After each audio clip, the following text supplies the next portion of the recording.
अपघातग्रस्त युवकाचा अखेर उपचारादरम्यान मृत्यू। मनसर रामटेक मार्गावरील महानुभाव आश्रमसमोर अचानक भरधाव वेगाने येणाऱ्या टिप्परने रस्ता ओलांडणाऱ्या युवकाला चिरडले, ज्यात युवकाच्या डाव्या हातावरून टिप्परचे चाक गेल्याने हात निकामी झाले असून त्याला पुढील उपचाराकरिता तात्काळ नागपूर मेडिकल येथे रेफर करण्यात आले। ही घटना दिनांक 8 ऑगस्ट रोजी दुपारी 4:30 वाजण्याच्या सुमारास घडली होती। मात्र आज दिनांक 9 ऑगस्ट रोजी सकाळी 9:30 वाजताच्या सुमारास मृत्यू झाला।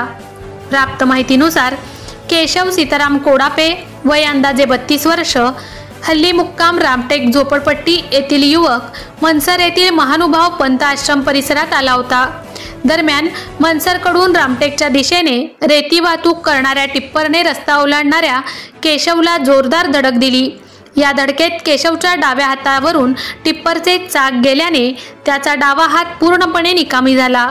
घटनेची माहिती तात्काळ ओरिएंटल टोल प्लाझा येथील डॉक्टर गजबिये यांना देण्यात आली।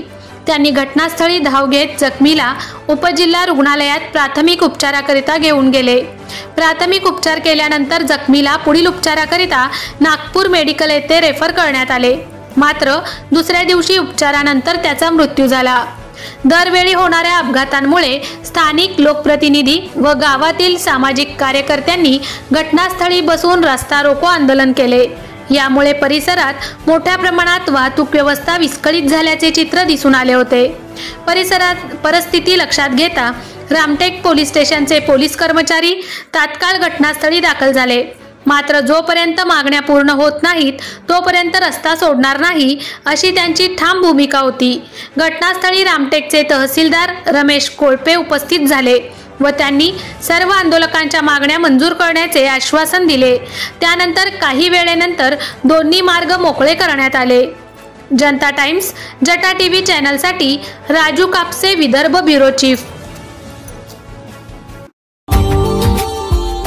Subscribe now and press the bell icon. Never miss an update.